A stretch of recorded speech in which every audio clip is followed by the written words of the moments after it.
ओम त्र्यंबकं यजामहे सुगंधिं पुष्टिवर्धनम् उर्वारुकमिवन्दनात् मृत्योर्मुक्षी यमामृतात्। ओम शांति शांति शांति। कोणाला फोन होता? अमर अमर तुकाराम हो, अमर रहे अमर रहे। तुकाराम हो, अमर रहे अमर रहे। अमर रहे अमर रहे।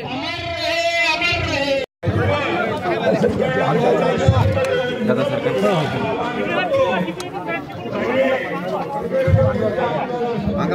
बुक काढ दो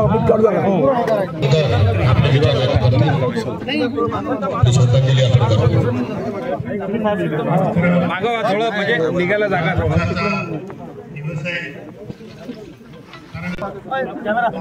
हॉटेल पाणी पाजलं का?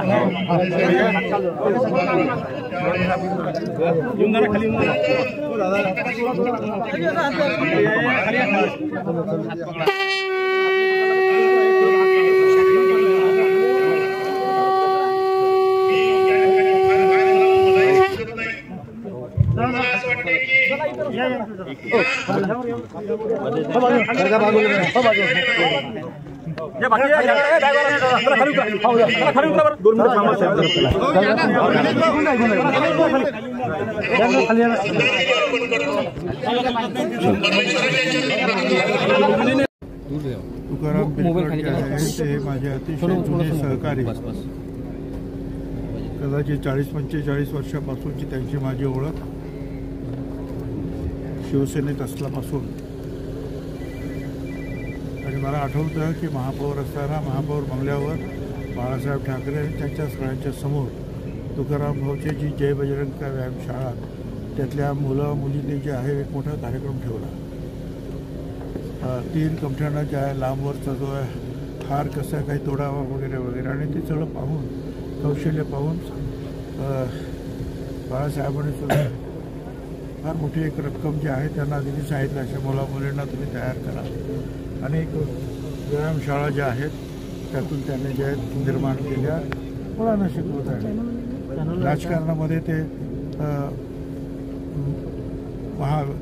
विदर्भ महामंडळाचे जे आहेत वैधानिक महामंडळाचे अध्यक्ष राहिले, आमदार राहिले. पण त्यापेक्षाही त्यांचा वावर जो आहे हा सांस्कृतिक क्षेत्रामध्ये, साहित्यिक क्षेत्रामध्ये, सामाजिक क्षेत्रामध्ये फार मोठा होता.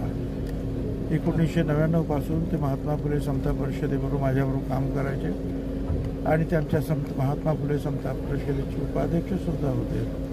त्यांनी देवकीनंदन गोपाला वगैरे किंवा सत्यशोधक वगैरे अशा काही सिनेमामध्ये जे सामाजिक विषय हाताळणारे काही चित्रपट त्याच्यामध्ये सुद्धा काही निर्माण केले, काही स्वतः त्याच्यामध्ये त्याने भूमिकासुद्धा केली. 1-2-3 महिन्यापूर्वी त्यांना असाच ॲक्सिडेंट झाला आणि त्याच्यामध्ये त्यांच्या मेंदूला मार बसला. त्यांना मुंबईला आपण नेलं आणि नंतर ते पूर्णपणे बरे झाले. त्यांना औषध पाणी मुंबई हॉस्पिटलमध्ये देण्यात आलं, ऑपरेशन करण्यात आलं. 100% ते बरे झाले आणि आज पुन्हा एकदा अशाच ॲक्सिडेंटमध्ये ते गेले की डॉक्टरकडे जायला सुद्धा त्यांनी संधी दिली नाही. एक माझ्या दृष्टीने आमचा एक खंदा सहकारी आणि या विभागातला एक चांगला कार्यकर्ता, सामाजिक, राजकीय, साहित्यिक क्षेत्रामधला, क्रीडा क्षेत्रामधला असा कार्यकर्ता त्याचं अचानक आपल्यातून निघून जाणं ही अतिशय दुःखदायक अशी घटना आहे. मी माझ्या वतीनं, समता परिषदेच्या वतीनं, पक्षाच्या वतीनं, आपल्या सगळ्यांच्या वतीनं त्यांना आदरांजली अर्पण करतो. ते भरी नरके आता नंतर तुकाराममुळे ओबीसी चळवळीचं फार मोठं नुकसान आहे समजलं जात आहे. खरं आहे, हरिनरके सुद्धा गेले, तुकाराम भाऊ पण गेले आणि दुःखद आहे मोठं. तोंड द्यायचं प्रयत्न करतो, उभं तर राहिलं पाहिजे.